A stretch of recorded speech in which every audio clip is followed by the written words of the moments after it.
FX presents the Indoob podcast with your host, T. Sterling Watson.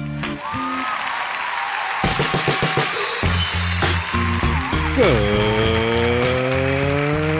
morning, Indoobians. I'm T. Sterling Watson. And I'm Kortney.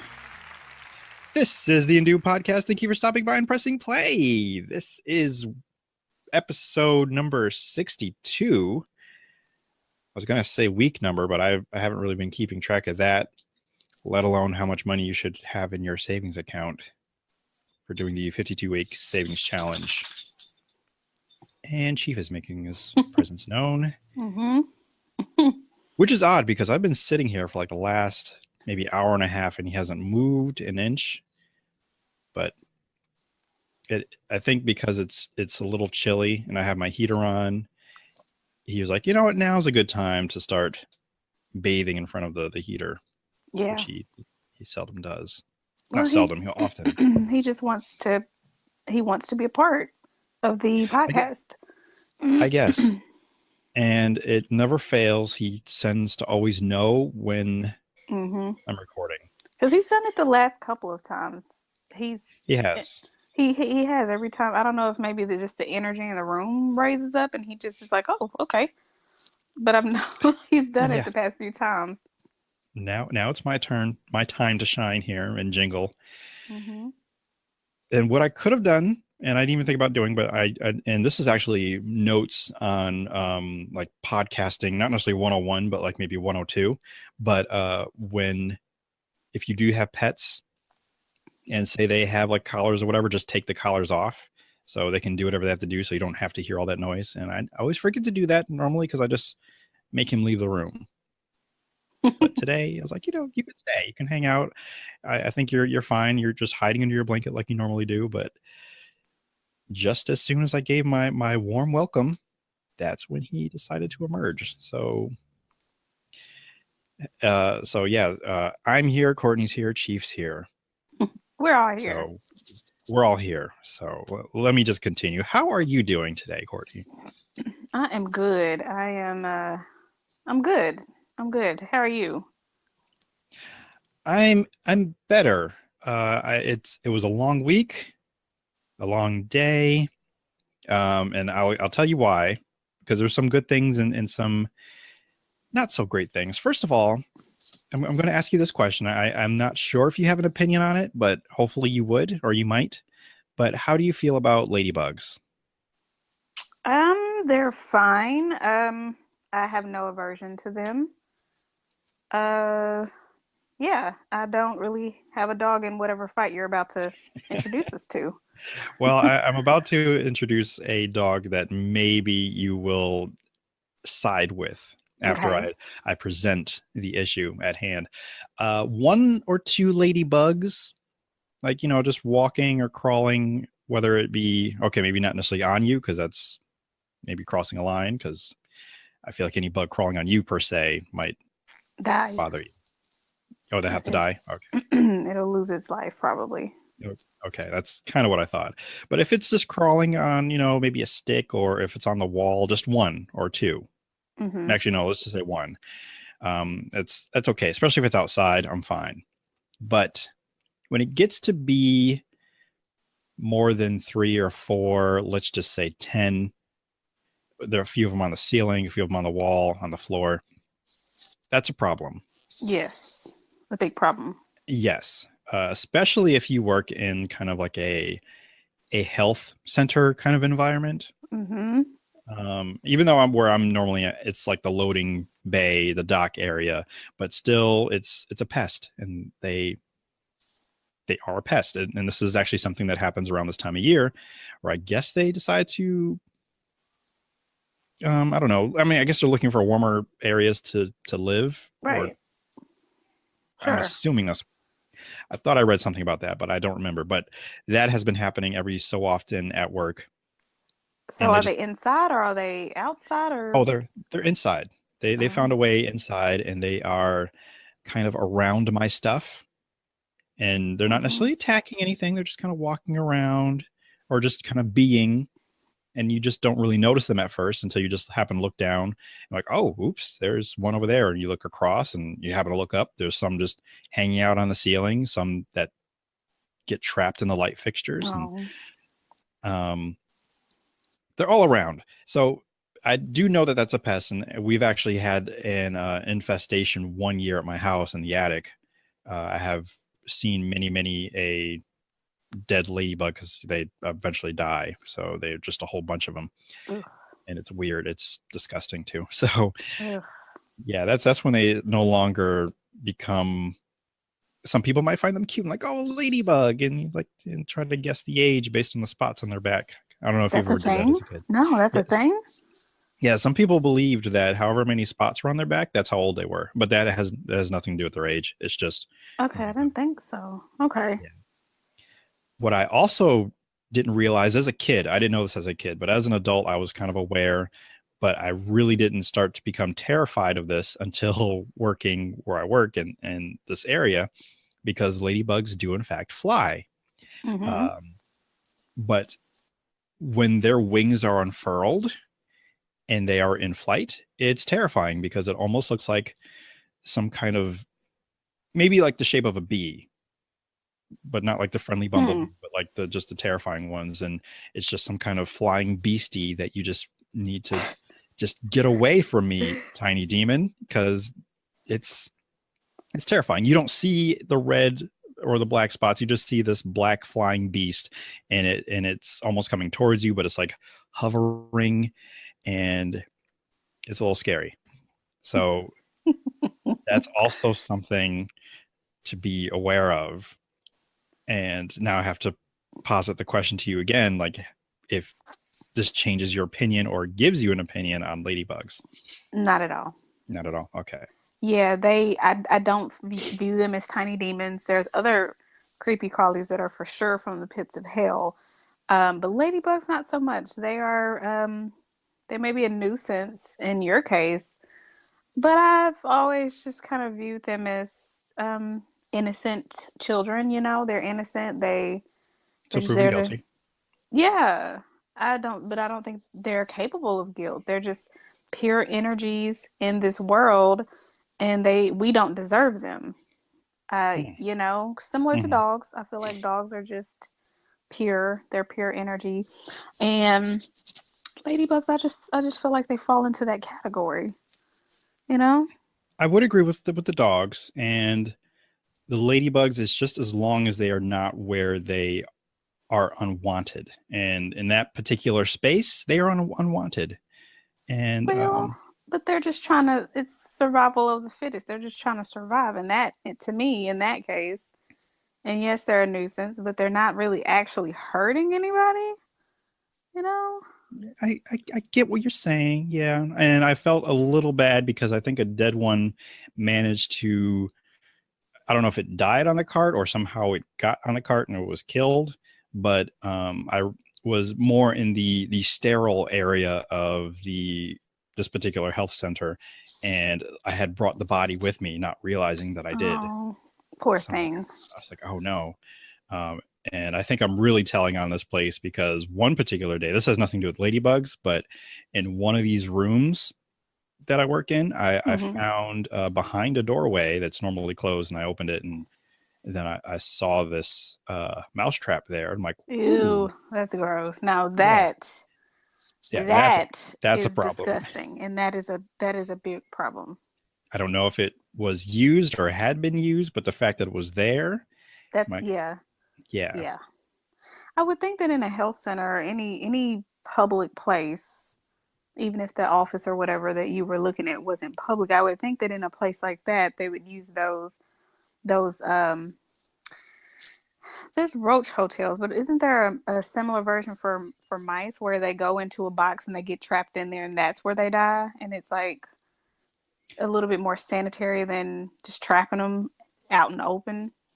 I think that there might be the ones that my father gets, and you can go back to listen to the squishy saga of the mousetrap that we had, which was a no-kill one. So I don't know. Okay. Well, I don't know if the one that I found at work was a no-kill, but it I think I didn't really investigate too much into it. I'm like, oh, look at that. Because it was out of sight.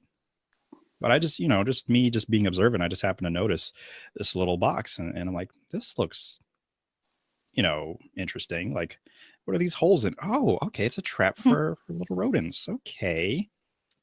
That's encouraging. But I think that's also why they don't really want to have too many supplies directly on the floor. Yeah. So that could also. Well, and even, rodents and creatures are just going to happen, whether, no matter how clean you keep something. I mean, they're just going to get in. And that's why I always think of like when we get mice in our houses and stuff like that, it's not always a sign of uncleanliness. It's just rodents and little tiny creatures like that just tend to get into houses and buildings and things. That's just what they do. As long as these buildings are in the ground, yeah. And so same thing with the medical center. You can try your hardest to keep it as sterile and clean as possible, and I think they do a pretty good job. But when you have a large building and you bring people in there, things are going to get in. This is true. So I'm not faulting them for it because of what you just said too. That this is an understanding. Because again, as the squishy saga, that episode, we detailed how we don't know how Squishy got in the house, but it's just something that happens because our house is built into the ground, so they could be burrowing, and then there's like, hey, what's this? Ooh, it's warmer in here, or there's food in here. So I don't know. But the ladybugs, there's nothing I can really do about that, and I haven't seen too many today, but yesterday and I think the day before, it was just like this, just too much. It's between that and sometimes the people that also work there like to keep that particular door open. And there's clearly signs that say, when not in use, please keep the door closed. Because not only do we have to do it ladybugs, but actually bees do come in when it's warm. Oh my God. They like to swarm around. Yeah, that's not okay either. Yeah, it's not good. Yeah, that's a problem. Because I have to fight them sometimes. And I don't kill them. I just kind of waft them away. I'm trying to do this motion, which I know is great for audio, but like you're just kind of just swatting them away, but without really hitting them. And then sometimes if I have something, I can kind of make direct contact a little better. It's like, get away, go out back outside. But things I have to deal with.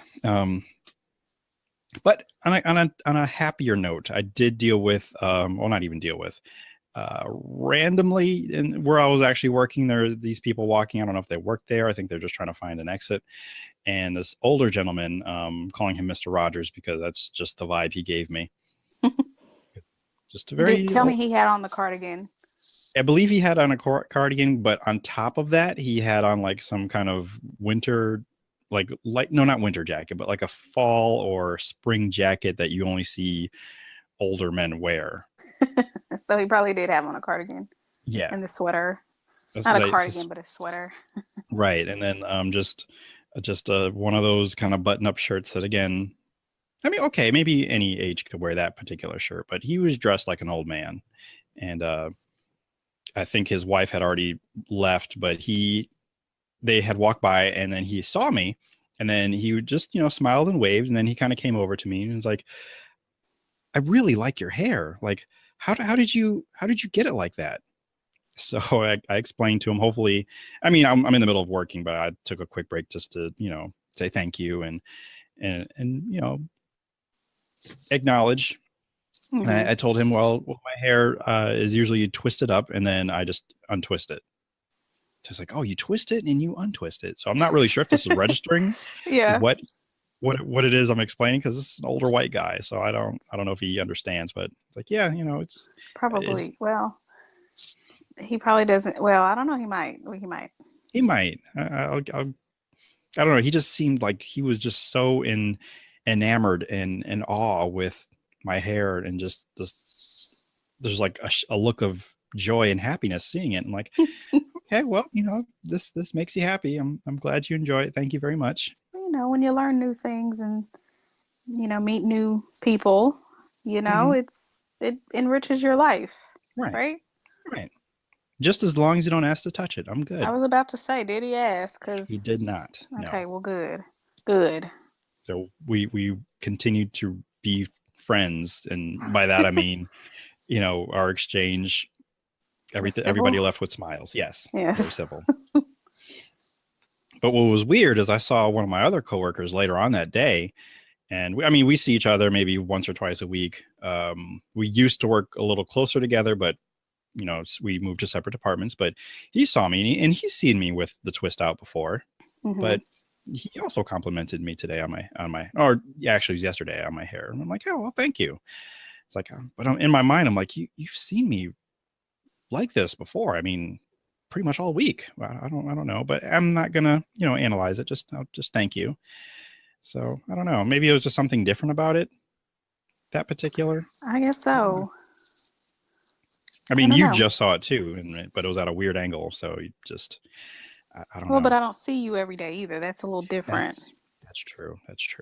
I just had a coworker recently comment on my car, asked me if the car that I was doing an event and was about to load it up, and he was like, "Is this your car?" I said, "Yeah." It's like, "That's a really nice car." And I've worked there for 6 years, and most of those, actually, most if not all of those years, I've driven the same car. So I'm like, what are you talking about? Because this is literally the same car, and it looked better a few years ago. It looked a little newer. Right. So where have you been? Thanks, I guess, for the compliment, but not really, because obviously you're not very observant there. So because he's at least maybe seen you get in the car before or get out of it, or surely. And if it was just a weird way of making small talk, maybe, because I can see that this person doing that, but I don't know, it seemed pretty genuine, like they had just laid eyes on my car for the first time that day.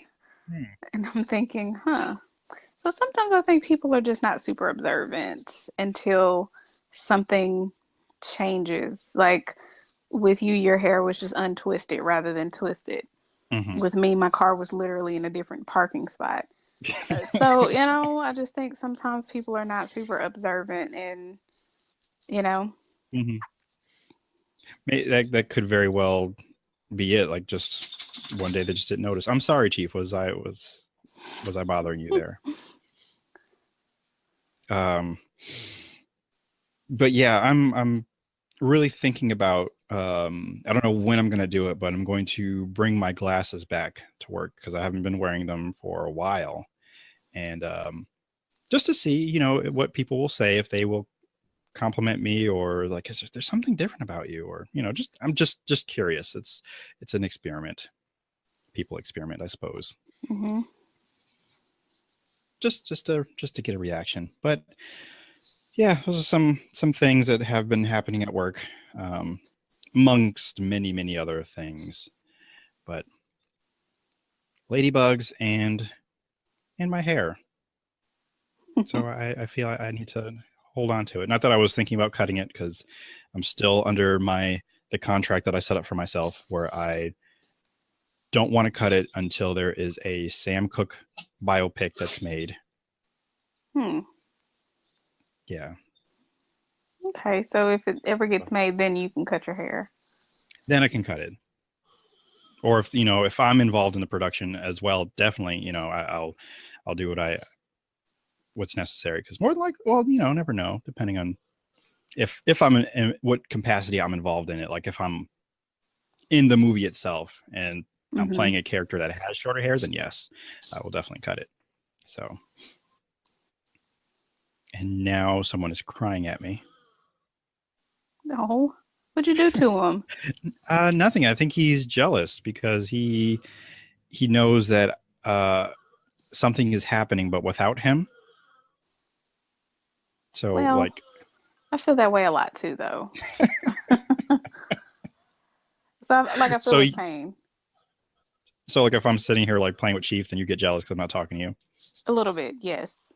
Now that I can admit that to everybody and you, yes. Gotcha. Well, there's really not much I can do about that. Like one day, I guess the three of us will have to hang out, so that way you two can all share me, I guess. We'll play frisbee, which is actually a little upsetting because Chief isn't really that good with fetch. We've tried, but once I throw like a toy or not even a stick, because he'll go sniff the stick and then he'll come running back to me. He's like, "Yeah, you forgot the whole point." Or did he? Maybe he's just inventing a new version of fetch. I don't know, because the other part of fetch is he'll get whatever it is that I throw, but then he'll run away with it. Oh yeah, well I think that one is more common than the go sniff it, look at it, and then come running back expecting more. But maybe maybe fetch isn't for everybody.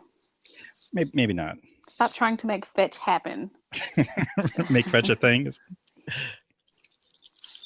Oh yeah, you're right.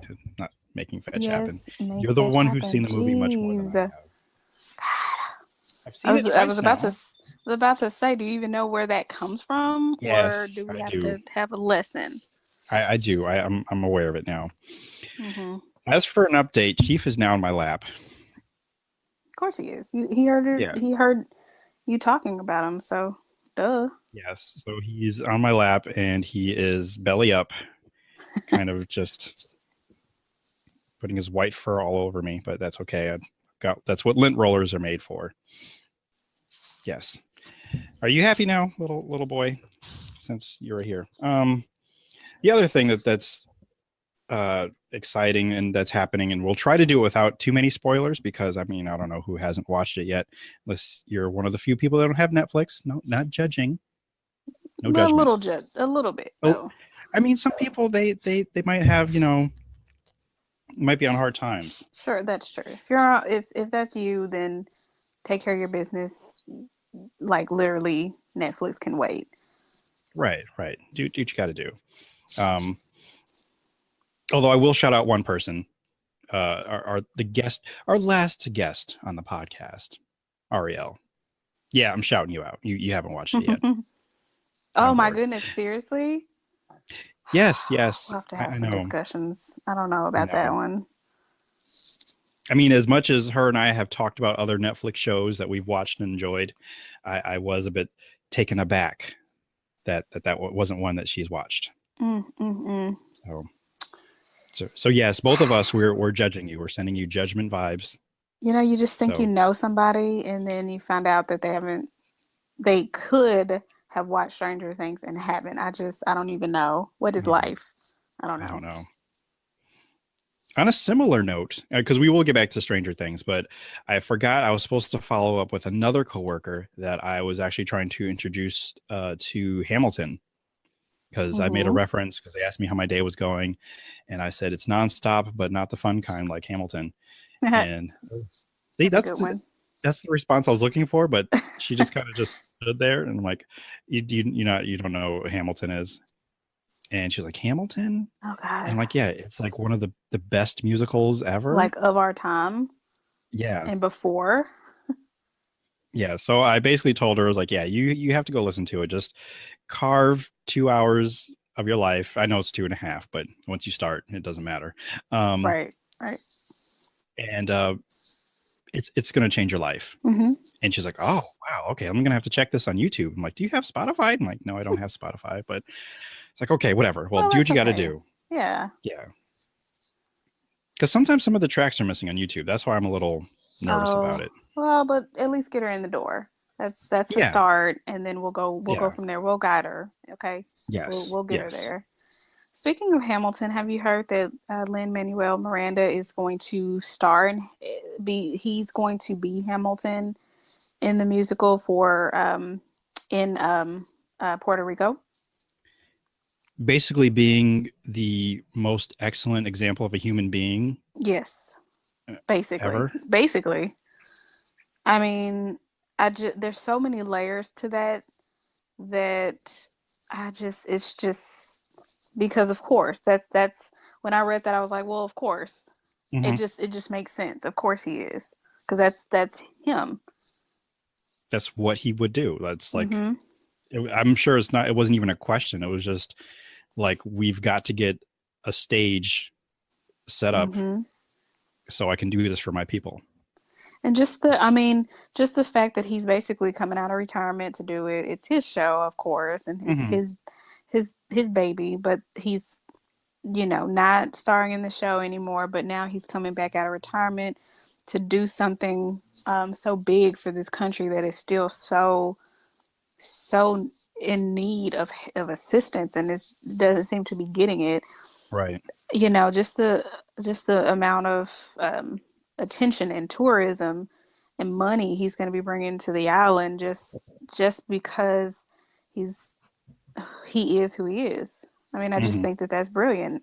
Now, when it's going to happen, I'm very curious to know, because I know that I don't know what his schedule is, but it just seems like the Hamilton schedule is a bit packed and set already. So I don't know when that's going to happen, but just the thought that it's going to happen makes me really happy. Yeah, I heard a year from maybe now. Yeah. Because I think he may have sent a tweet out saying that he's got a year to memorize the script and everything, as if he doesn't already know it. I don't know. I mean, I know he did. I know he wrote it and spent several years with it and performed it. But, when you move on and do other projects, you have to make space for it, So I don't know. So I don't know if he's making a joke or if he really does have to. I'm sure he has to refresh. Okay, yeah, definitely have to refresh, because I'm pretty sure some of the moves that he must do, he doesn't quite remember. It's like, oh wait, turn left here. Okay. Right. So yeah, because I'm sure they have to get. I'm sure they have to get the country back to, not country, but get the islands back to. Power for one. Well, yeah, they need power. They have other more pressing needs that he is involved in getting fulfilled. But they have other things they need to do first, rather than bring theater back there. They need to bring theater back, but it would make sense for it to be kind of in the future, in the not super distant but not super close, right, time frame. So, but I just think that of course it's going to happen. Just makes sense. And the really funny thing about it, well, to me, and it was that, I was just thinking about, I was like, I wonder if he would ever like come back to do it, like maybe one time, and then the next day, that's when that story broke. I think it'd be really neat if it was all in Spanish too. Ooh. I don't know how that would work out, but it just would be cool to me. Yeah, that would be interesting. I know some of the rhyming, wouldn't. Right, that's the only thing. But the rhyming would maybe off, and maybe some of the meanings. If it was translated from one language to another, maybe some of that would be lost, I think. But I don't know. I just think it would be neat to have a limited edition Hamilton production in Spanish. Puerto Rico exclusive. Yeah. That would be interesting. I would still listen to it too. Totally. Word for word. I would learn it too. It's like, I don't know Spanish that well, but I know what this sort of kind of means based on, or maybe that is a way to learn Spanish. Because I know some people, like I had friends who I think they were from Canada, or their language was French, but they learned English by watching Seinfeld. Really? Yeah. Interesting. So I was like, oh, okay, well, that's one way to do it. That is so. They skin a cat. Man, I had a story about, not that I've ever skinned a cat, but just looking into that idiom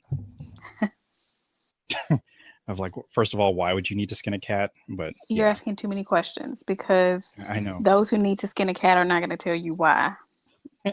Just saying, I ain't one of them. It's just going to happen. Maybe I am. So one more thing related to Mr.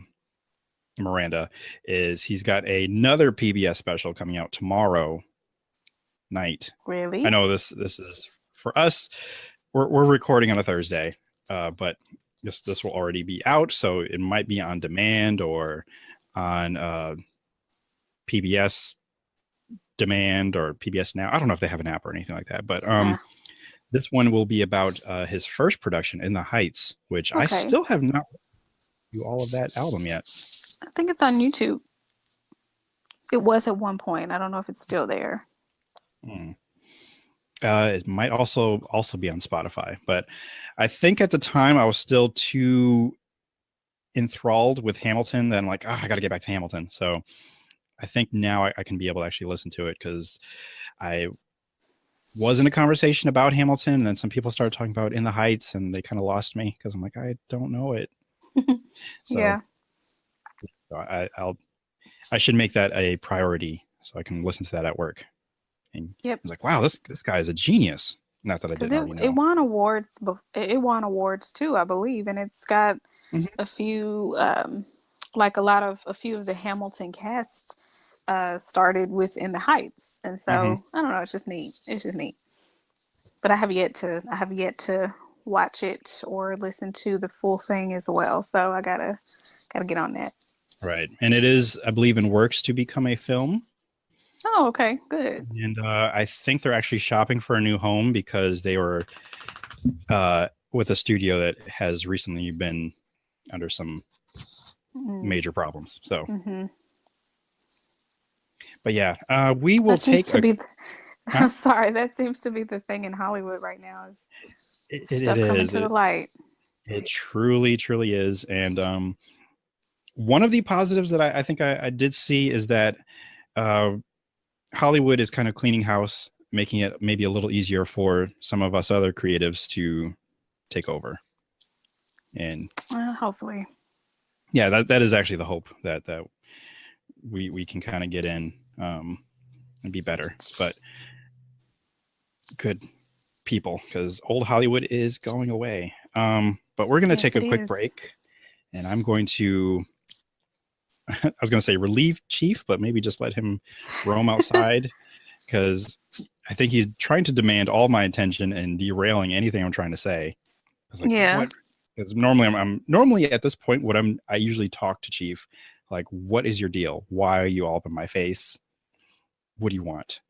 And it's probably just love and cuddles. But again, just demanding attention.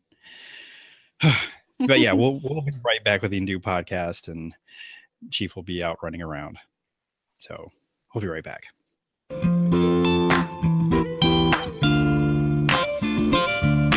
The Indoob podcast.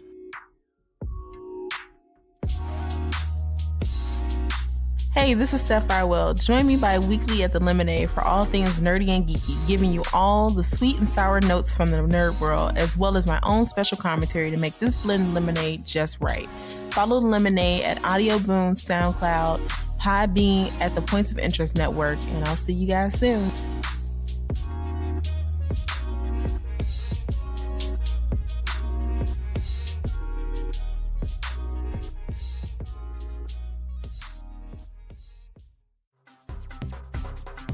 Hey, I'm Nick. And I'm Victor.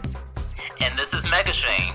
Megashine is a queer, people of color weekly podcast, and we talk about anything from drag to comics to video games to boys and anything else in between.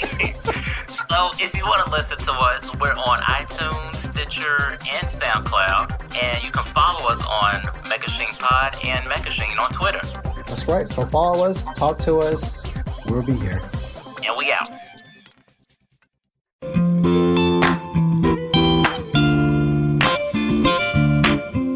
And welcome back to the Indoob podcast.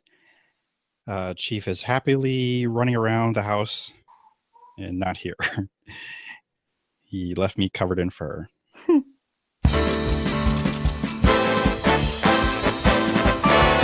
Letters, oh, we get letters. We get your letters every day. Mailman, mailman, mail today. Reach right in and pull one out.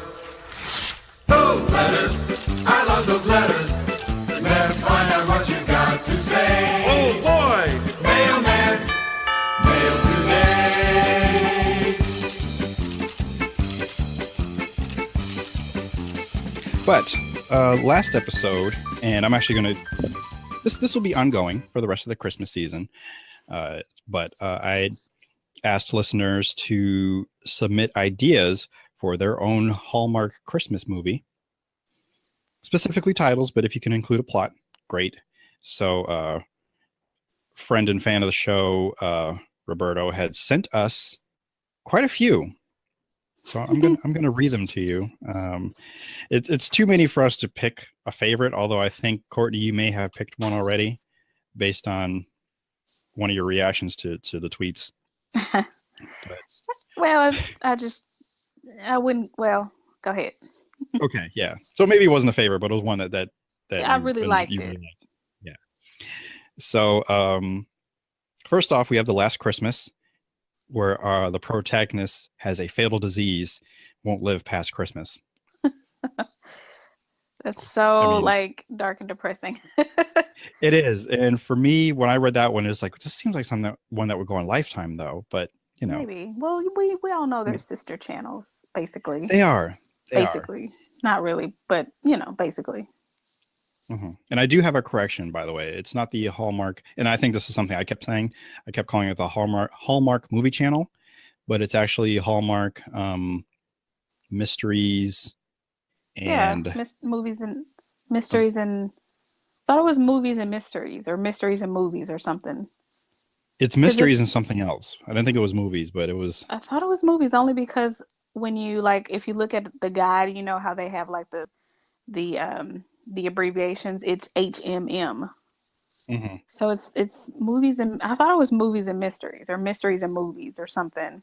Maybe movies is in there, or maybe I think I kept calling it Hallmark Movie Channel, but maybe it is movies and mysteries.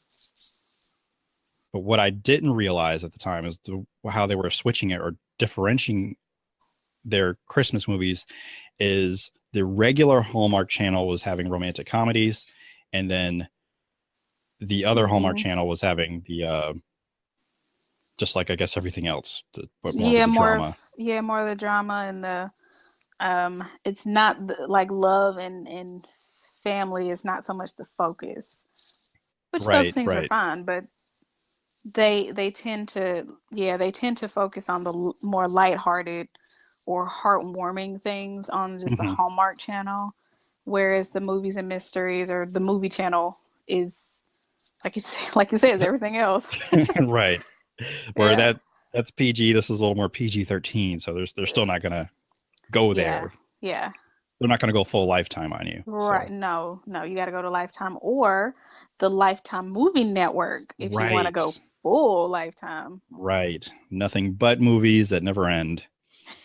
So that's what you got to do. Yeah. Anyway, that's where I think The Last Christmas would probably end up. The next one suggested is Santa's Lays. Protagonist is unlucky in love until he begins working as a mall Santa. Woo! Yeah. This is one direct to Amazon Prime Video. But did he specify that? No, he didn't. It's just one of many of the Hallmark ones. But I think what we were asking for is maybe what would the black version be of it too? Yeah. So, yeah, you'll get one of the B list or even C list black actors, whoever that may be. That's okay. Yeah, everybody's got to work. Yeah, that's what it is. It's a paycheck. That's why I still to this day don't ever really want to badmouth some of these channels that are just kind of crazy. I said it before. I was talking about Lifetime. I'm not going to badmouth Lifetime because they might give me a job. So, so there we have it. Little Drummer Girl, the protagonist, wants to perform at the town's annual Yuletide festival. Oh, yeah, that's a Hallmark. This regular Hallmark movie. Right. Because I can feel the warm fuzzies all over already. Totally. And it's snowing and stuff, and she just wants to play. Break the stereotypes. Now, do you think she'd be doing an actual drumming, one drum, or she's actually on a drum kit and has a drum solo? Now see, if she was on a drum kit, that would be a different little take because it's a play on Little Drummer Boy, of course, and but the Little Drummer Boy only he's on like a snare or something. He didn't have the full set, but now that we're gender bending and we're switching it and it's a girl drummer, maybe she wants a full set and she just wants to play in the band or something. I don't know. Oh, we could really work with that one. Yeah. I mean, it could be both because maybe she does want to play in a band, but she also has to do this. Wants a part in the play or something. Right. The town Christmas play or the town nativity something or other, but it's traditionally given to a boy, or it's traditionally given to the son of the richest family in town or something. And she just wants a chance because she's better than him in terms of like talent and skill and passion. And she just wants a chance, but she's not a part of the richest family in town. And so she doesn't have as much pull. Right. But she wows the crowd and wows the audiences and warms their cold, cold hearts. And they decide to break the rules and say, we're going to do the right thing for once. And they assign her the role. We just made us a Hallmark movie. I think we did. I'm going to just up it just a little bit and just kind of rewrite Drumline, but as a little girl. Okay. And then that'll work. That she'll also have make it Christmas. Exactly. And she leads the line at the end at the Yuletide festival. After like she wowed the whole audience, like, oh my God, we have to give her a scholarship now. And even a little girl, but we can make it work. We'll make it work. Yeah, we'll put all this together. Great. Okay. That was only 3 movies so far. I saw I saw Mommy Kissing Santa Claus. This is a mall Santa turns gigolo. Elf is his pimp. Oh no. Yeah, this is starting to get into other Lifetime category. Yes, Lifetime, possibly Amazon Prime, because he also writes Hung, the Christmas edition, which is I believe it was an HBO show. Yeah. Yes. Yes. Or okay. I was going to say this can go to HBO, but it's probably going to go like HBO late night. Yeah. Or what is their sub channels? I think it's like HBO Extreme. No, that's Showtime Extreme. Zone, HBO Zone. That's probably where this movie will play. I don't know that one. Yeah, that's where they play. Why do you know that one? Because I have the whole HBO package, and then that's where all these other crazy movies are sometimes. Like, I've never heard of this movie. And there's nothing wrong with it. There's nothing bad. It's sometimes where the B movies live. Gotcha. I gotcha. Or the fringe. They have to live somewhere. So. Yeah, exactly. They have a place. Yeah. And again, Amazon Prime Video, because that's where our good friend Stephanie finds some of her movies that she likes to watch and torture herself with. Lord, yes, she does. Yes. Mrs. Claus Regrets. Oh, that sounds let's hear about that one. Yeah, this one I think is also going to be played on HBO Zone. Mrs. Claus regrets the life she never led with sexy results. Ooh, okay. Yeah. And then he asks, regrets it? I don't know. I like that. Right in the hook already. Yeah, it's HBO late night, it sounds like. Sweet. I mean, would Hallmark have a late night edition? I really don't think that they could. Mm-mm. That's not their demographic. Maybe it is, but that's just not. It's not what they do. There will be a commercial to go to Lifetime late night, or at least to go to Lifetime, and then Lifetime will have a commercial just like stay up late for Mrs. Claus Regrets. Yeah. Christmas special. Christmas special. This one I like the title. Because of You. I like it. The protagonist has a fateful meeting with the spirit of Christmas, forever changes their way of life. Okay. So this one can go on either Hallmark channel. Okay. Yeah, I'm digging it. Mm-hmm. And it's pretty open-ended, so it can go anywhere and definitely end with that happy feel-good feeling. Mm-hmm. It already sounds like a spin on Scrooge, but like, but one spirit instead of technically four spirits. Gotcha. Yeah, I can see that. Everybody forgets about what's his face, Scrooge's partner. Oh, Marley. Which, yes, yeah, a lot of people forget him. That's the first ghost he encountered. That's true. That is true. And then he has past, present, and future. Right. And future always terrified me because he was the best, though. He was. He's probably my favorite. Yeah. Who sealed the deal? Mm-hmm. And if I ever got to be cast in like a kind of Scrooge story, I definitely want to. That's the character I want to play. But nobody might see my face. They won't know it's me. Because normally you see your face. Well, sometimes they don't, but I've seen them. Well, the movies don't tend to show the face, but I've seen plays, and I've even done plays where the face was shown. You just don't say nothing most times, but I have an expressive face, so maybe I'll just kind of give him judging looks, like, Well, totally. Oh yeah, you gotta judge him because that's the whole point. That's my job. Yeah, and I'll wear a black hoodie. I'll do that. Mm-hmm. Sounds good. To be honest, this is actually part of I think the first screenplay that I wrote was about death, but he wore a black hoodie. So really, it's called Dying Happy. Mm-hmm. Dying Happy. Yes, because I think I'll read it as soon as I find it. I will share it with you. Hopefully, it's not on this laptop, which I was telling you about earlier, which is hopefully not dying on me. Our next movie here is December Song, a jukebox musical. Ooh. I think I'm in already. A romantic comedy told in holiday songs. Ooh, I like that. Mm-hmm. Because there are a number of romantic Christmas songs that exist. True, that is true. My dad's least favorite one is Santa Baby. I love that one. I think it also depends on the singer because it really started bothering me when I was working in retail.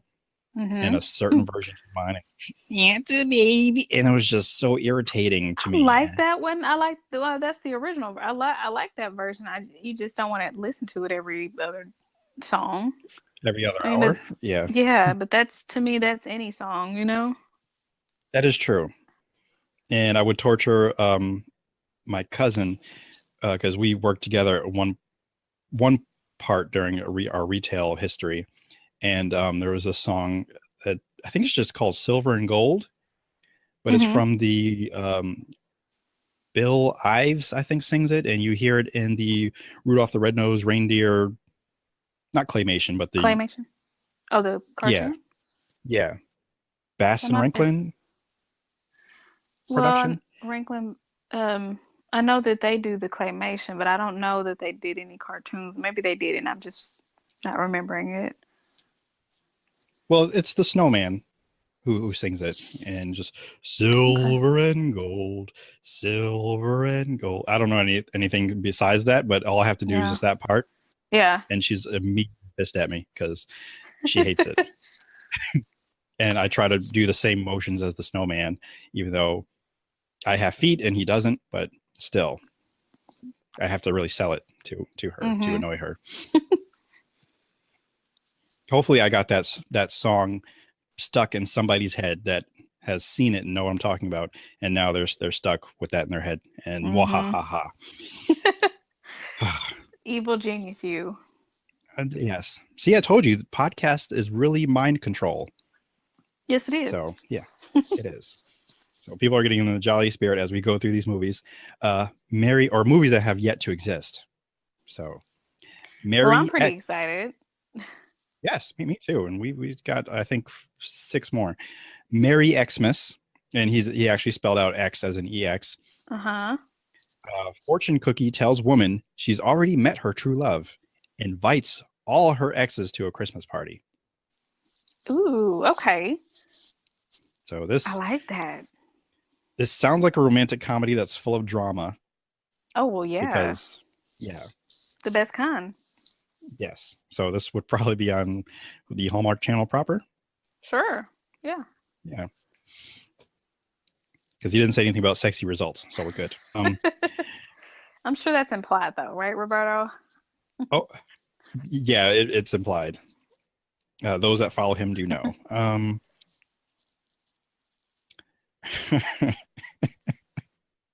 I mentioned sexy results, and that's exactly what the next one is. Oh, come all ye faithful. Pastor falls in love with a parishioner. Sexy results. Well, that's going straight to Amazon Prime Video, and we will expect a review from Stephanie soon after. Let's see. Blue Christmas. He uses some explicitives here, so I'm trying to read it without giving them away. But let's just say an F-boy finds love with a dying man, pledges celibacy for a miracle to save his lover's life. Okay. So this one is probably the Hallmark, the mysteries and movies, because it's more of a drama, it sounds like. Well, yeah. I mean, I can see it on Hallmark proper. Because it's all about love and sacrificing for your love. So I can see it on Hallmark proper. Okay. Which just doesn't sound, I don't want to say it doesn't sound happy, but not like a comedy. So it's even not all of the Hallmark proper movies are just, I mean, they are happier than a Lifetime movie would be most times, but I mean, they're not all, like, people die in the movies too, and it's not always, you know what I'm saying? It's not always just sunshine and rainbows. Right. They're lighter, like the dark times are a little bit lighter, but you know, but it does still happen. So it's not unheard of to have something like that on Hallmark proper. All right. I'll allow it. Our next one is 5 Golden Rings, scavenger hunt with a cash reward. Ensemble all need the money for unselfish reasons. Oh, that's okay. Yes, that's a Hallmark proper movie. It is, because it just got me. I think I didn't read that last sentence last time. So I love it. I got the warm fuzzies already. So because what I thought immediately was of Rat Race. I don't know if you've seen that movie. But then basically with a holiday twist to it. Because spoiler alert, if you have not seen that, maybe 10, 15-year-old movie, they eventually do give all the money that they win away to whatever charity or something. And Smash Mouth is there for some reason. Why not? Yeah, because why not? Yeah. Singing the same song that they are probably, one or two songs they're known for. And the one that you really liked is Toys for Thoughts. There it is. Yes. I love it. Sexy and irreverent tale of sisterhood. Look beyond the surface. Strippers save an orphanage. Yes, I can see it. So maybe that's more of a Lifetime movie, but I love it nonetheless. Seriously, what I think about this movie, though, if this is made, especially if for Lifetime, for example, this would be their Sharknado if they made it. Yes. Well, maybe. I don't know. Depends on how you view Sharknado. It's an event film. People will flock to watch it, and then they will keep making sequels, and people will keep watching the sequels, whether you hate it or love it or love to hate it. So where do you stand on Sharknado? Oh, I'm all for it. I've watched every Sharknado that has come out. And I mean, I watch it for the intent purpose of knowing that it's not great, but it is so much fun to watch. So it's in that category. I see that being like campy. I see this being very campy. Like Sharknado's very campy. Okay. Toys for Thoughts, I would see as being a very campy. Like they don't take themselves too seriously, and they know it. Okay. So I'm for it. Gotcha. I thought there was one more he gave us, but I think that was it. I think that's all of them. I think that was the last one. So, yes. Once again, I'm still collecting Hallmark Christmas movies. I guess that's somewhat extended to Lifetime, if it's depending on how dramatic these stories are. But we'll decipher. We'll figure out what channel it should go on. Yeah. But if you want to join in the fun, hashtag Hallmark Indoob, and we'll read them on the show and figure out where they're going to go and who's going to watch it. And should there be sequels, like Toys for Thoughts, you can probably do that for the next 5 years. Yes. Forever and ever. Amen. Another letter from our listener, Dave. Yes. That actually fills in our Ask Indoob segment because we didn't have any questions that have been asked, but that is still open and it will remain open past holiday time. So if you do have a question, some random bit of knowledge, like how long is the perfect time to pop your popcorn? And that answer is usually about 2 minutes and 42 seconds. So that was a freebie. Yeah. About. That's average. So 3 minutes sometimes is too long, especially these newer microwaves. So that one's a freebie for you. So yeah, that is that. And when we come back, we're going to go to some of our regulars, like our Black History Fact. And yeah, we'll be right back with that. All right.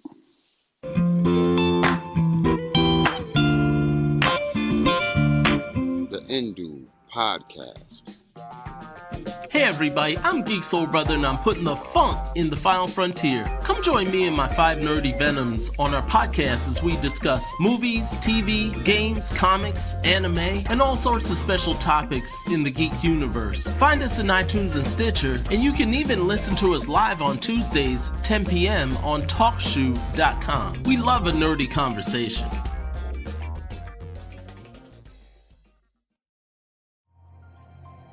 Shannon, CG, Lauren, and Mel form the Nerds of Prey.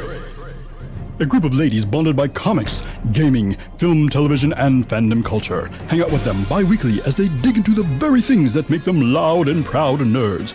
Available on iTunes, SoundCloud, Stitcher Radio, and Google Play. Also, check out their Patreon at patreon.com/Nerds of Prey.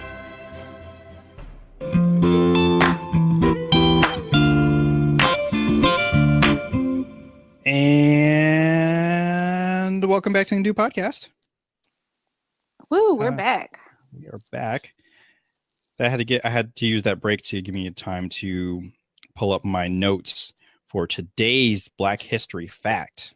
Black History. Black History. Black History. Black History. Facts. Let's hear it. Excited. All right. Do you know who Paul Williams is? I do not. Who's Paul Williams? Paul Williams, besides being a very popular name, because now I need to check to make sure it's who I thought I was referencing when I first looked them up. Okay, it doesn't matter, because I was thinking of a Temptation, because one of the original Temptations, his name was Paul, but I don't remember his last name was Williams. But there is also a singer, songwriter, also by that name, who's got a very distinct voice. Some people either love him or hate him. And he worked with Daft Punk a while back ago. Sweet. And he was in an episode of Dexter's Laboratory. Anyway, but that's not the Paul Williams we're talking about today. Today we're talking about the architect, Paul Williams. And he randomly came up in a podcast I was listening to. And the thing that really made it interesting for me was the fact that he's one of the first African-American architects to really be influential in the architect industry. And the interesting fact that I was really attracted to was how he did what he had to do. So Williams won an architectural competition at age 25, and 3 years later opened his own office. Known as an outstanding draftsman, he perfected the skill of rendering drawings upside down.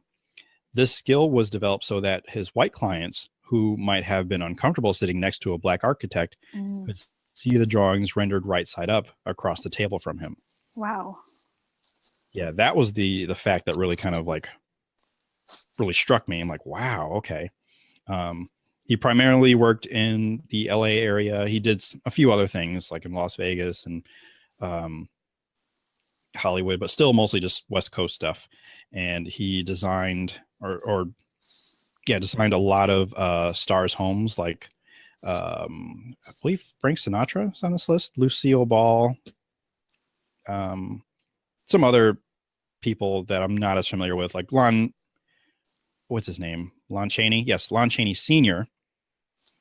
And many other actors and singers, names that I'm not as familiar with. But one of the most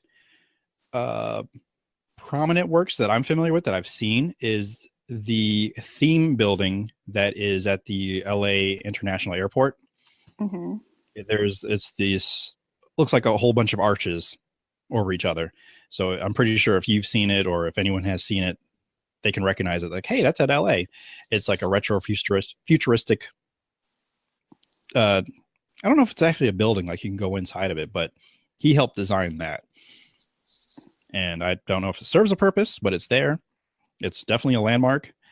And that's really the only thing that I've seen that I've recognized. But he has designed so many important buildings in LA besides houses. And he even worked in a housing district, which was actually primarily for white people. So it was very ironic for him to design these houses that technically he would never really be able to live in. Mm-hmm. So, yeah. But he has since been honored time and time again. He died in 1980. Yes, 1980. But he has been honored since then. And he's got a number of some really great quotes that I will read and share with you. His quote is saying, if I allow the fact that I am a Negro to checkmate my will to do, now I will inevitably form the habit of being defeated. That's a good one. Yes. Another one is, without having the wish to show them, I developed a fierce desire to show myself. Ooh, nice. Yes. This quote actually goes on because this is actually part of an essay, which I will eventually look up. I mean, I literally found these quotes today, so I have to look up the entire essay entitled I Am a Negro. And he continues, I wanted to vindicate every ability I had. I wanted to acquire new abilities. I wanted to prove that I, as an individual, deserved a place in the world.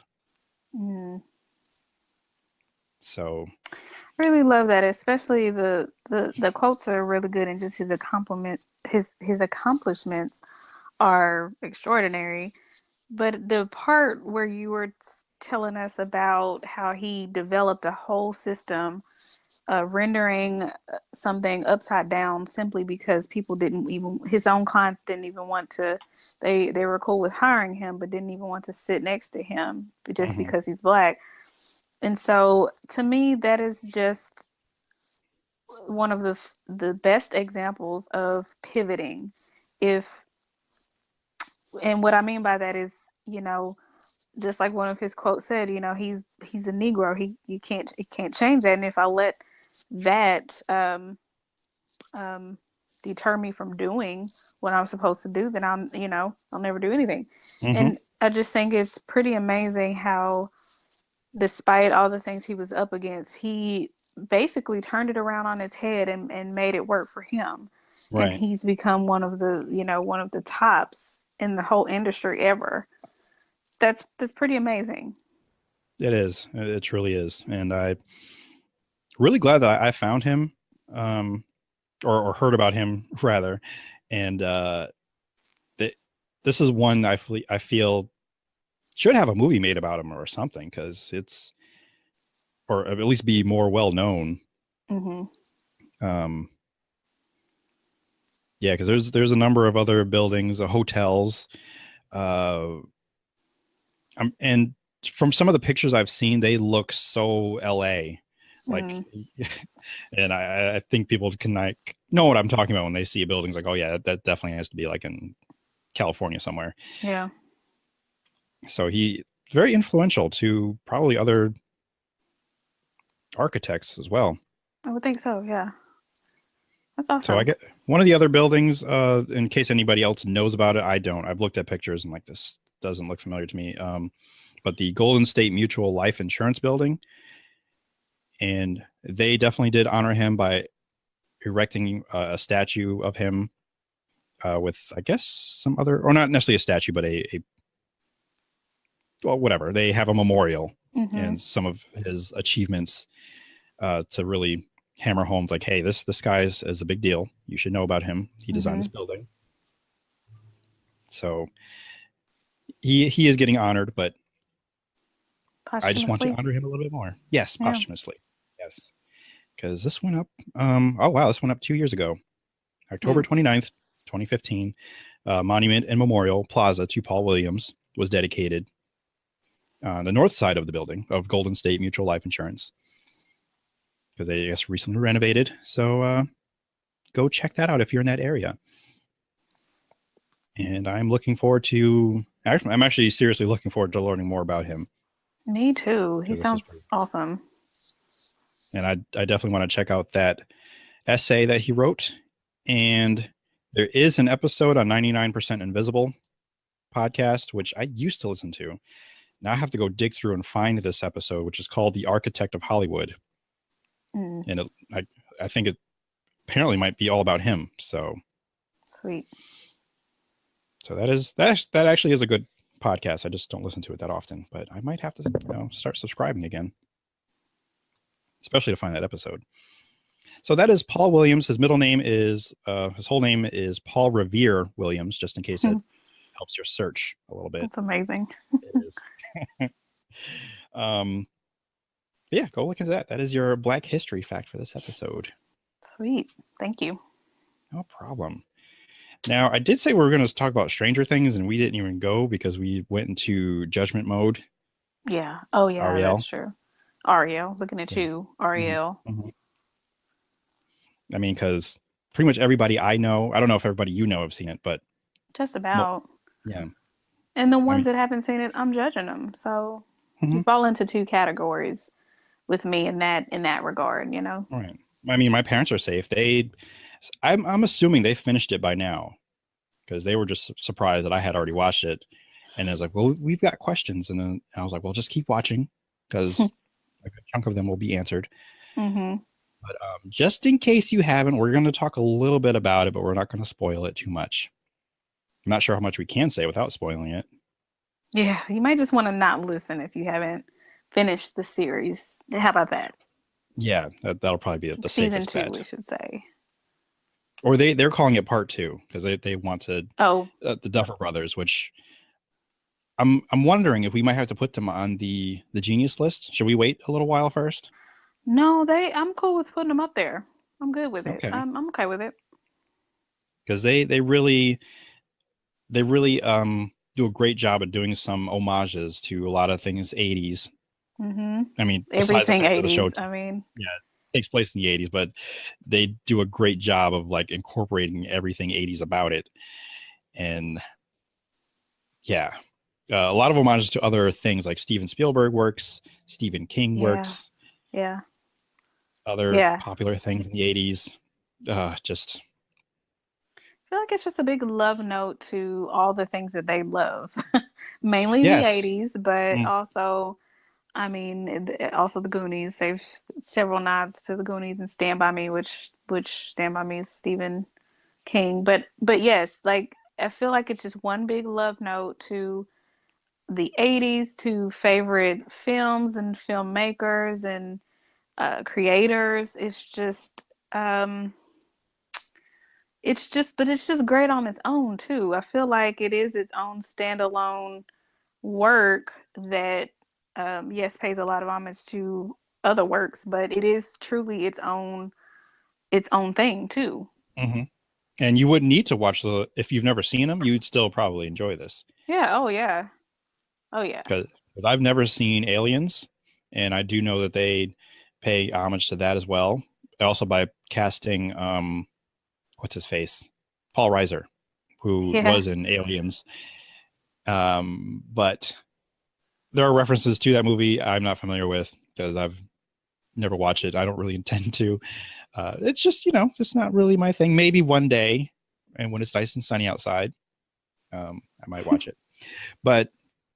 And that's actually amazing for me. I watched this and it was nighttime. And I did not. I did not.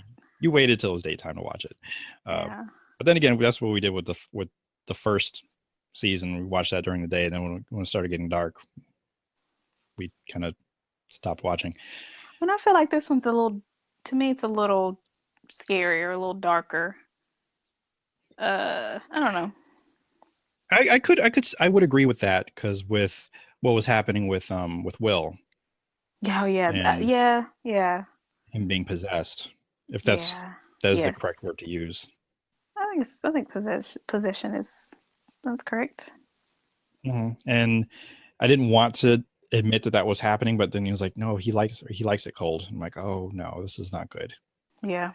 And I knew something had to happen. I mean, they weren't gonna just let the little guy basically get possessed and nothing else happen, Right.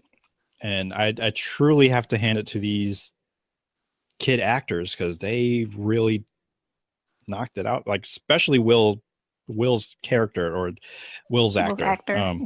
Yeah. Really convincingly pulling off either being possessed or having these compulsions or whatever was happening. I mean, he did that. That was some real terror. Yeah. I was a little afraid. I really didn't know what was going to happen, how this was going to resolve, and I was convinced, like, these kids aren't playing around. They're really doing it. They're very talented, that's for sure. They cast them so well. They did. Well. And just to see them hurry up. They're gonna have to hurry up with season 3 though, because or part 3, because they're growing up really fast, the boys, and it was so funny, like, watching or hearing the cracks in their voices, because it's like, puberty is hitting, and it's hitting very quickly. Mm-hmm. And literally, they'll all be grown the next time we see them. If they have deep voices, right? Like in the Peach Fuzz and stuff. Where's Will? And it's like, oh. Well, I think half the group will like hit puberty all at once, and then the other half will still sound their age. True. And I found out Lucas is actually the oldest one. He's 16 right now. Is he? Okay. Yeah. And Will is the youngest. I believe he is 13, maybe. Well, because when they were all cast, I think they were like the actual ages of the characters. They were like 12. Mm-hmm. I think 12 and 11, if I remember correctly. I didn't realize Lucas was the oldest. He doesn't look it to me. He doesn't. He looks their age. Like, he looks 12. Unless next year when Stranger Things 3 hits and he's like taller than everybody. Yeah.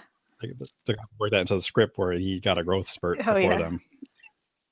Because I feel like if they haven't hit him already, they're definitely coming. Mm-hmm. I mean, because that's really what I'm really curious about. Like, what are they going to bring in season 3 or part 3? Because that last shot was so menacing and so terrifying. So perfect. It was that with the mind flayer, or the shadow monster, as I was calling it, because that's just more appropriate to me. Yeah. Although you've been getting into D&D, so you may be a little more familiar. Yes. So the version of D&D that I'm playing with a group of all ladies, and the we play it just like you're supposed to. We have a dungeon master. We have a story set up that the dungeon master creates. We have our characters. It's amazing and it's awesome and it's so much fun. But I know that many of us are new to it, so we kind of have a sort of I don't want to say alternate, but it's a I guess amended version of D&D. Um, it's just slightly different. We just kind of tweaked it a little bit to make it more of our own. So I actually was just, but I'm also very new to D&D. But I heard about the Mind Flayer from Stranger Things. So there's a lot that I still have yet to learn from the game. But watching them play it they played it more in part first. 1. Yeah. But oh my gosh, that's exactly how it is though. Like it's amazing. And even one of the ladies that I play with who she's a vet in the game. She knows it and she has like multiple sets of dice or die, and she has like cards for it. She's a pro. She's a veteran. She knows somebody who used to play D&D when they were the boys on Stranger Things' age, and so he actually has one of the original player's handbooks, and he looked up the Mind Flayer, and sure enough, it was exactly like it's accurate. The way it's portrayed in the show is how it's portrayed in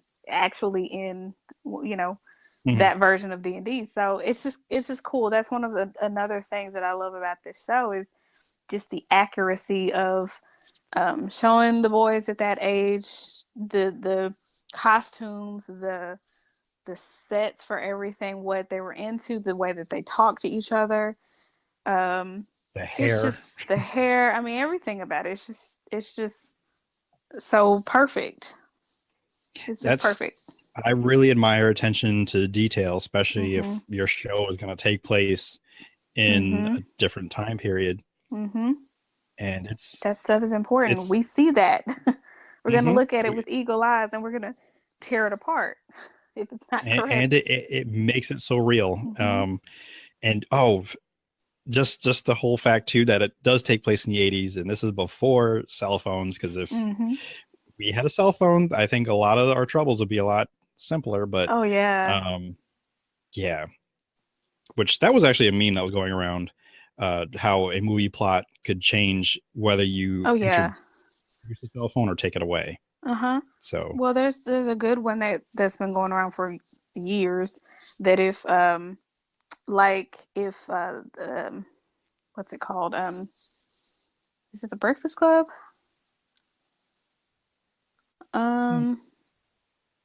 That's the one where they were in detention all day on a Saturday. Yeah. Okay, so there's one that's going around that says if cell phones and like social media was around during the Breakfast Club wouldn't happen, because that's how they got to know each other, was they were stuck in a room by themselves, and if they were allowed to keep their phones, they wouldn't be talking to each other. They would be on their phones, and they would but I have a counter argument to that. Okay. If it was set in now, this is by no means Hollywood permission for you to go in and remake The Breakfast Club. Leave it alone. It's perfect as it is. It is. But my counter argument is if they were to place it in modern day, all they would have to do is make the students turn in their phones and like lock them up. If it was a Saturday detention, so they could still get into the same trouble and get into the same stuff. All you have to do is take it away. If it was in the modern day, this is very true. Counter argument, but yeah, again, Hollywood, do not touch The Breakfast Club. Okay. I'm completely with you on that. I co-sign it. I do know. I think that's what they also do for horror films. That's why they lose reception, so they can't call or do whatever. It's an effective plot device. It really is. It is, because that will force your characters to think outside of the box and not depend on their technology. Yeah. Exactly, and interact with people that they normally might not interact with. So, I totally co-sign that. I also related to the fact, and I had this discussion with somebody else where they didn't feel Lucas was and I think this actually goes back to part 1, where they didn't feel him to be relatable. Like, why would he be that kid that would be scared of everything? Or basically, I saw me, because I grew up with a group of white friends, and I was that black kid who was just kind of cautious. Mm-hmm. And like, I don't know if we should do this. I mean, I'll still go along with the adventure, but I'm ready to bolt when it's necessary, or I'm ready. I will leave you guys. I mean, I'll come back, but until, I'm looking for the safety. Mm-hmm. So I did relate to Lucas. I'm glad we got to see a bit more of his family. Yeah. Yeah. I am the younger brother, so I didn't have to deal with an annoying younger sister. I don't think I annoyed my sister, my older sister anyway. You did. We got along. She made me play with her toys. That doesn't mean you didn't annoy her, though. At some level, not all the time. Yeah, maybe at some level. Yeah. I mean, I knew my place. Like, if she had sleepovers or whatever, I stayed away. I especially stayed away because they like to watch scary movies, probably the same movies that influence this show. So I just hung out with my parents instead, because I'm like, I don't want to be around any of that nonsense, because it scares me too easily. But yeah, she would make me play with her toys. With her toys, not like, here, you can only play with my toys when I'm not here. But that's, yeah. We got along pretty well. But yeah, I mean, I'll follow up with her, see if I ever annoyed her. I don't think I did. I was a good brother. I am a good brother. Okay. I'm a good brother. But yeah, I'm just glad that we got to see more of his family. Even Dustin's. I don't think we met her mom, or met his mom. No, we didn't. We only met Will and Mike's family. Right. And Mike's father, who is still probably the worst father on TV I think I've ever seen. Yeah.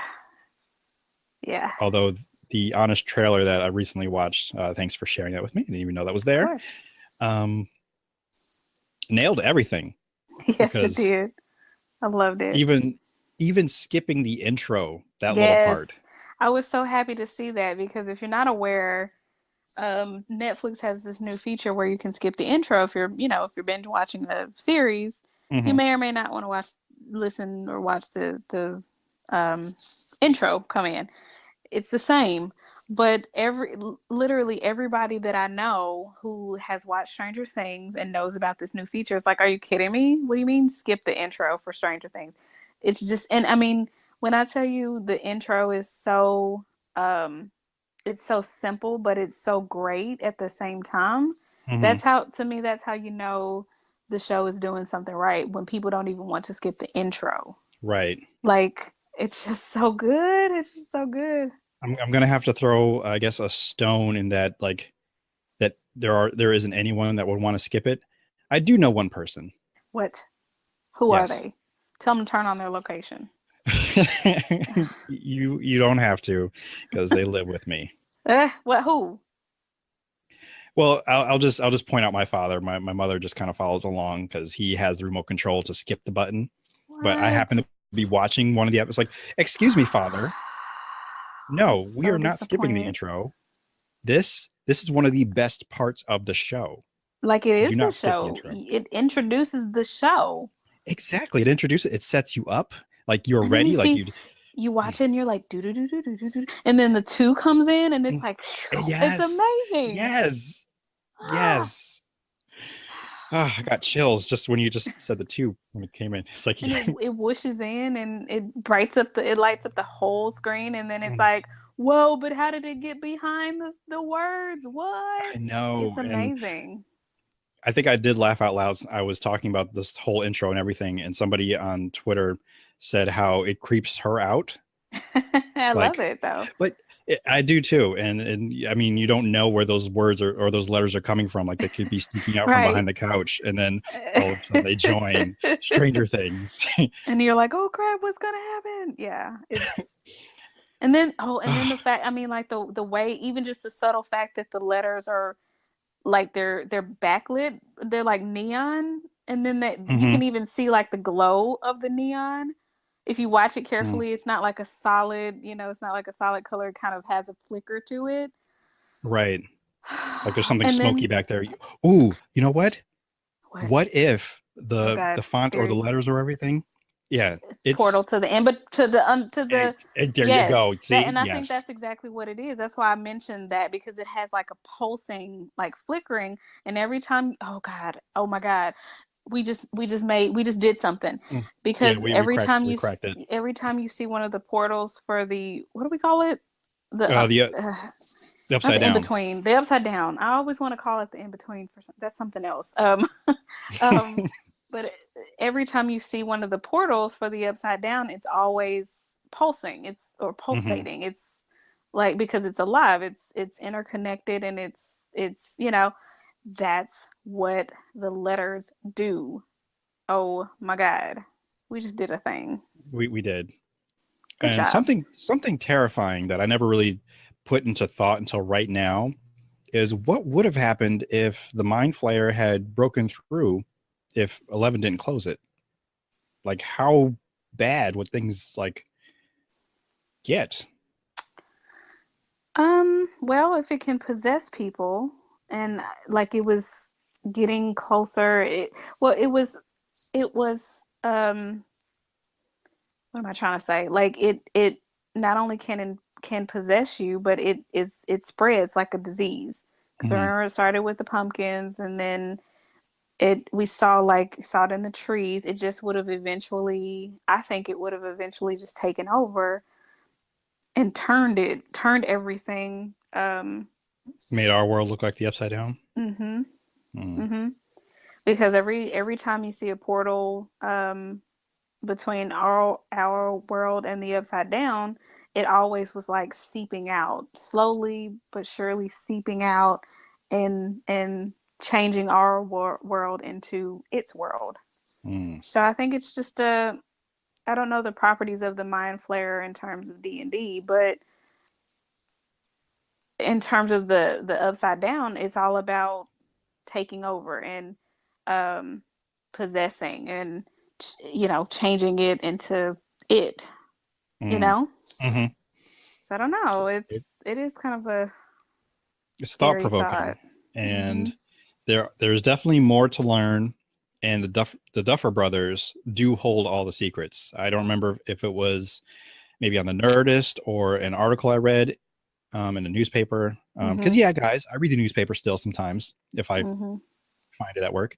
But they have a whole Bible basically, and they are like slowly leaking out these secrets to the upside down, and we only know so much of it, and they're only going to tell us so much of it.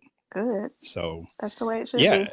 Exactly. I totally agree with their method, and people have questions, as they should, we all do. Like, how did the upside down get the way that it is? Right. What is it? Is it why?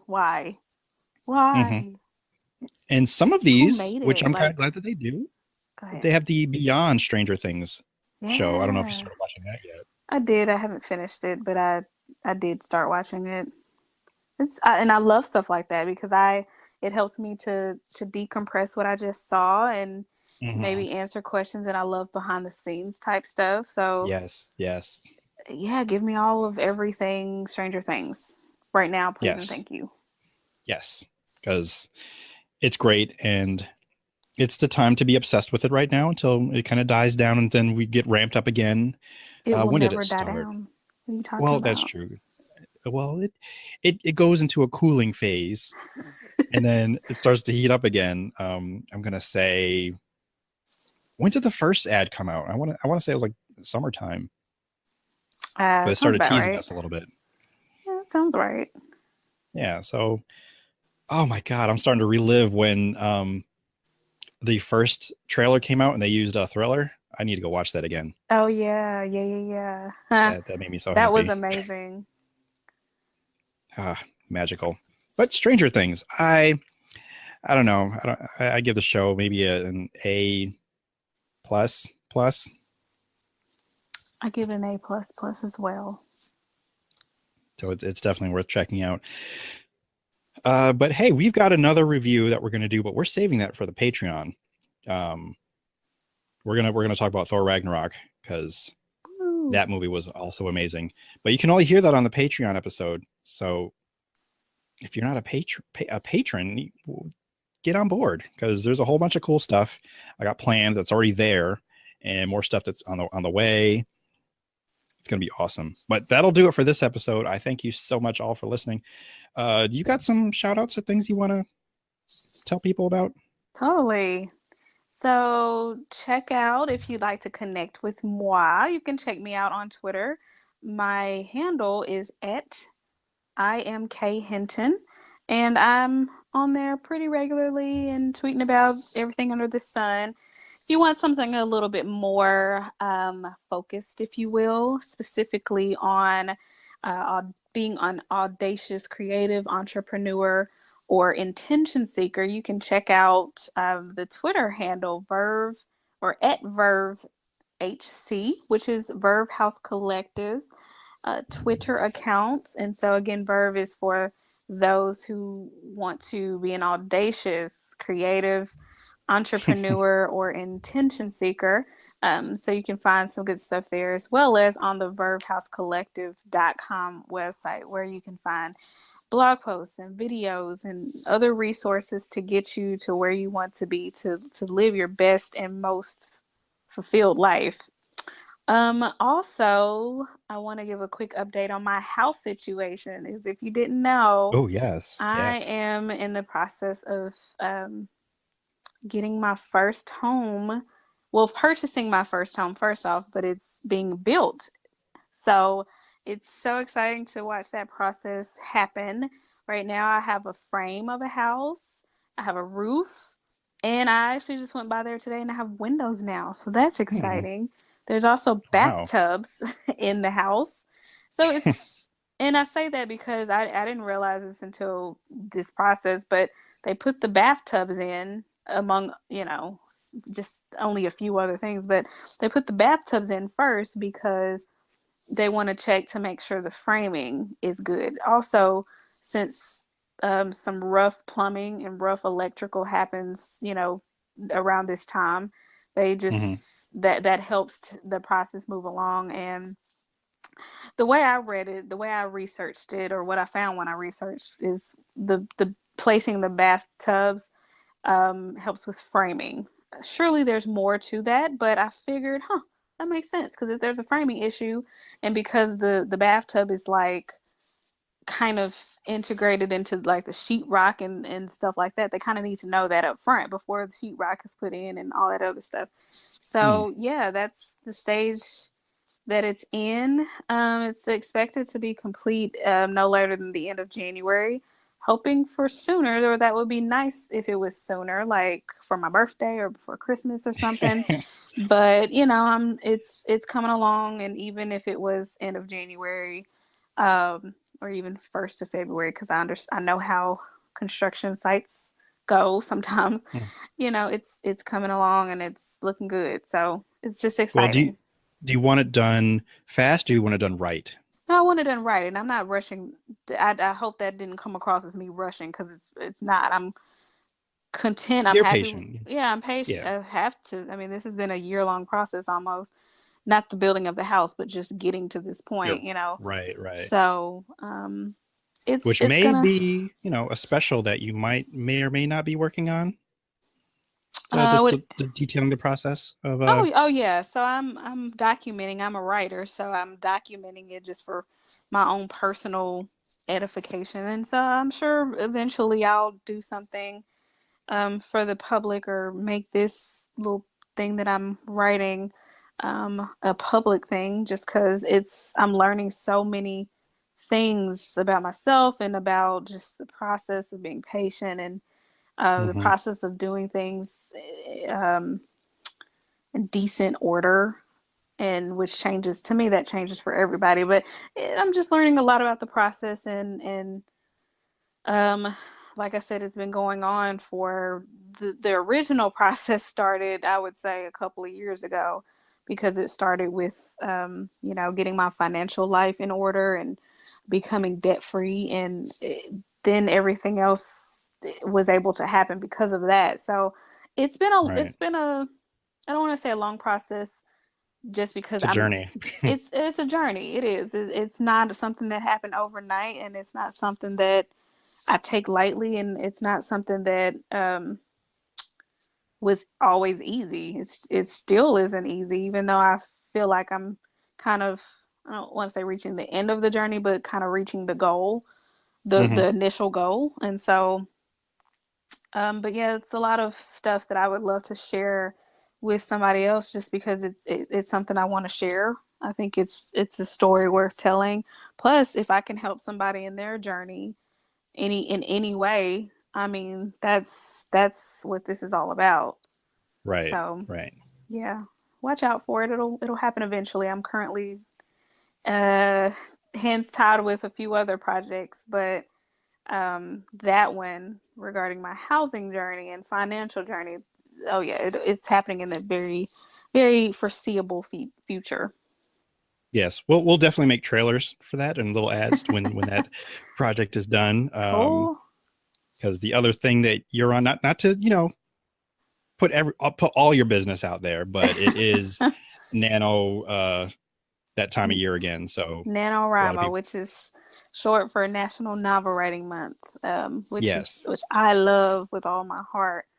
So if you're not familiar with it, National Novel Writing Month, or NaNo for short, is when writers from all over the globe commit to writing 50,000 words of their novel, or 50,000 words, between November 1st and November 30th. So the whole month, but basically you're writing 50,000 words in 30 days. And so I have been working on a book for a few months now, and its working title is Spellbound Station. So I give him too much. Well, I mean, not too much. I'm getting I'm skimming, but I've been working on that book. It's a novel, and I won't go into detail because Sterling said not to. Plus, I don't wanna. And right.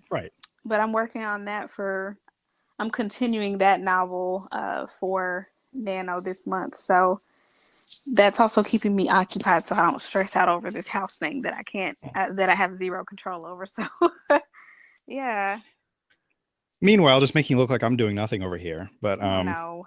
Yeah, I know. Actually, when it comes to financial things, as of this recording, I only have one payment left for my car. So Woo! There's that. That's awesome. And then the rest is downhill, I promise. Like downhill in a good way. Yeah, in a good way. Not downhill as if, there go the brakes and now my car is just going. Like, yes. Downhill the rest of your bills will also be paid off. Exactly. The rest of your debts will also be paid off, because we are not meant to be indebted as a people. We are not. And then once I'm also debt free, then we'll start taking Indoob on the road and recording just random places. Hey, we're in Brazil. Randomly. Can I? So I'll just do that out there. But I'm coming, right? Of course. I mean, Okay. Exactly. It's just, once we get there, we'll figure it out. I gotcha. Well, off mic. We'll discuss it off mic.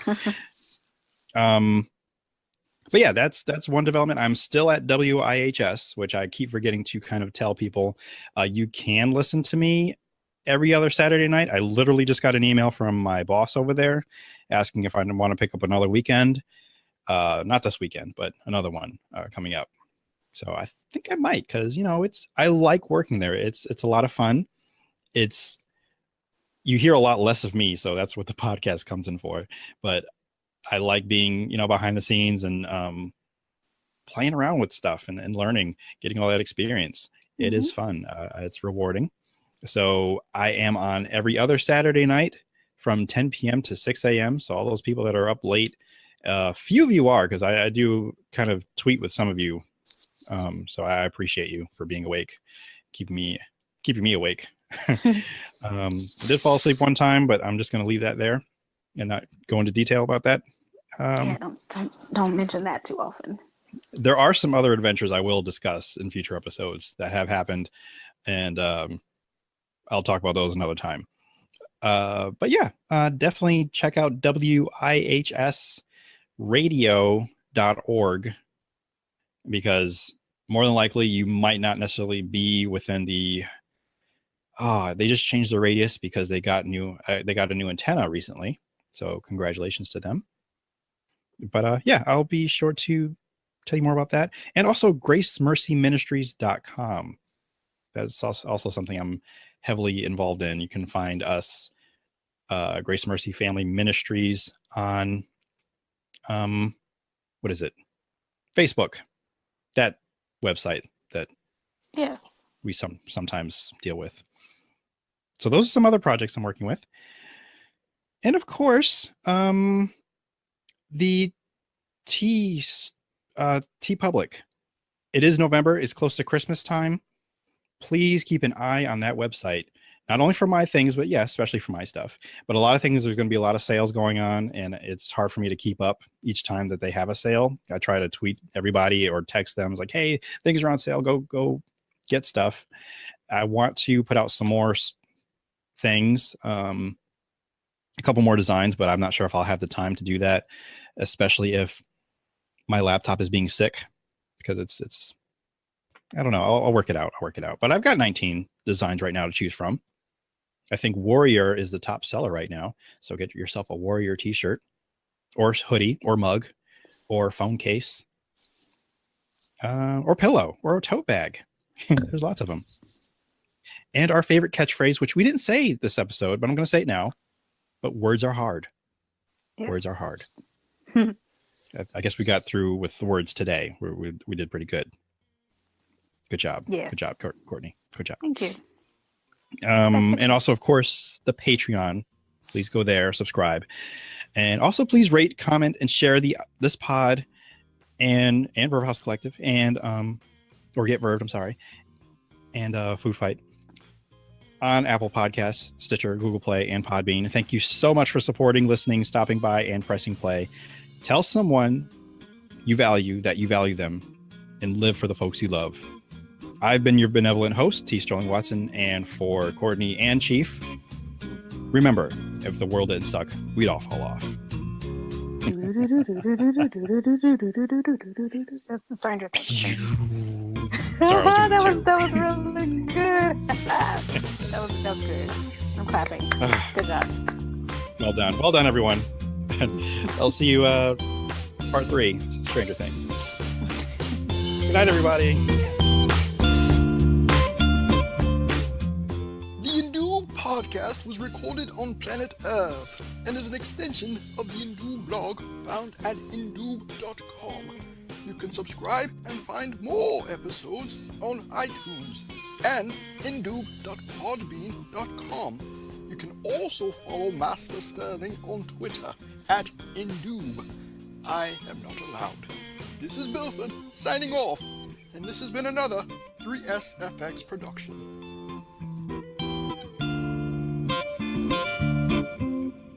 Use your words, Chief. Good boy.